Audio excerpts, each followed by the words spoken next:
Saludos cordiales, quien les habla, Erika Flores, estudiante del segundo año de Derecho. Vamos a definir lo que es la victimología, la investigación criminológica y la criminología en Venezuela.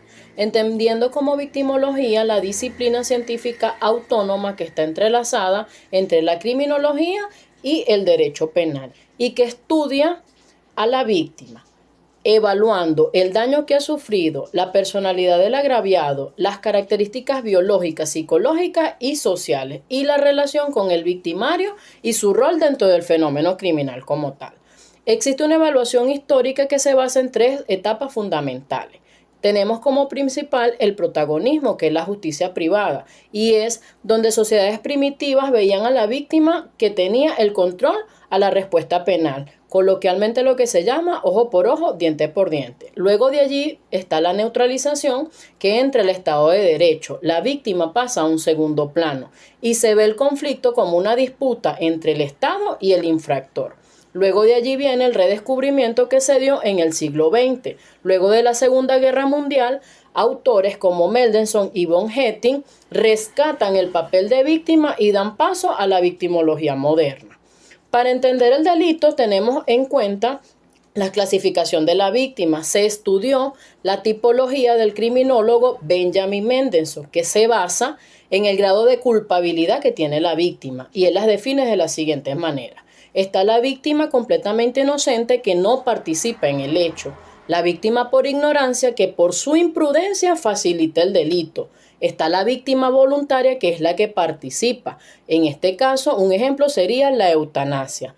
La víctima más culpable que el infractor es aquella que es provocadora o agresora. Y está la víctima únicamente culpable que es la víctima imaginaria o simuladora. Así también existen procesos de victimización que se distinguen en tres niveles de impacto en el sujeto. Está la victimización primaria. Esta se enfoca en los daños directos producidos, por ejemplo, las lesiones físicas o las pérdidas económicas. La victimología secundaria, que se trata del maltrato judicial, de cómo el sistema judicial somete a la víctima a entrevistas que reviven el trauma. Y por último, la victimización terciaria, que no es más que el estigma social y la falta de redes de apoyo para reintegrar a la víctima en su vida cotidiana. Así también entendemos que antes la victimología era un modelo retributivo que estaba centrado solamente en el castigo al culpable. Actualmente se trabaja con un proceso de justicia restaurativa, donde se evalúa la reparación del daño, la participación activa y la prevención. En Venezuela actualmente la victimología ha evolucionado legalmente hacia un modelo de protección integral, esto basado en el artículo 30 de la Constitución de la República Bolivariana de Venezuela. Y aún así, esto presenta desafíos de impunidad debido a la falta de recursos institucionales para la prevención afectiva del daño.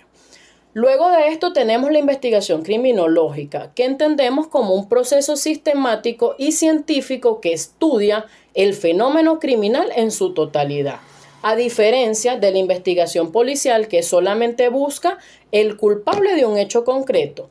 La investigación criminológica investiga las causas, la dinámica y la prevención del delito como fenómeno social. Por eso también se entiende como ciencia multidisciplinaria.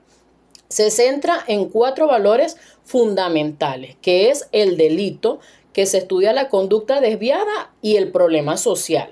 Se tiene el delincuente, que se evalúa el entorno y el patrón psicológico. Luego se tiene a la víctima, que se estudia el rol del hecho y la vulnerabilidad. Y el control social, que no es más cómo el Estado y la sociedad reaccionan ante el hecho. También se trabaja con enfoques principales. El enfoque cualitativo se basa en el porqué y trabaja con entrevistas a delincuentes. Y el cuantitativo se basa en el cuánto y trabaja con estadísticas oficiales para poder identificar así patrones o puntos calientes en la criminalidad. Este comprende varias fases. Tiene como principal el planteamiento del problema, que es donde se va a estudiar el fenómeno o la conducta. Luego viene el marco teórico, donde se trabajan autores anteriores para ver si ya han tratado con el mismo tema.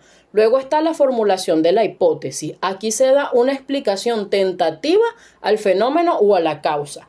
Se encuentra también la recolección de datos que no son más el estudio de expedientes judiciales anteriores, y también está el análisis e interpretación, que es el cruce de datos para descartar una hipótesis. También está la propuesta de la prevención, que no es más que las estrategias que habilita el Estado para prevenir el delito. Como un dato curioso, se entiende que en Venezuela se invierte mucho en la investigación criminalística, que se basa en las pruebas físicas y de balística, y la investigación criminológica, que se basa en el análisis de la causa social, suelen tener menos apoyo institucional. Actualmente en Venezuela pasó de ser una disciplina descriptiva a una ciencia de resistencia. Esto porque es un reto producir conocimientos científicos en un entorno de escasez de datos oficiales, buscando soluciones que no solamente pasen por la represión, sino por la reconstrucción de un contrato social. Actualmente los paradigmas que se evalúan son tres. Se trabaja con tres: la criminología crítica y control social, que no es más como el Estado utiliza al sistema penal; el fenómeno de la cifra negra. Hay muchos delitos en Venezuela que no son denunciados por la falta de credibilidad en las instituciones, por lo que no se mantiene una cifra específica o una data específica, y se trabaja con datas y encuestas realizadas por ONG o universidades locales. Y por último, se tiene la violencia estructural. Esto se trabaja con la consecuencia de las crisis migratorias y de la desintegración familiar, que ocasiona que bandas organizadas ganen terrenos donde el Estado tiene poco territorio. Gracias por su atención.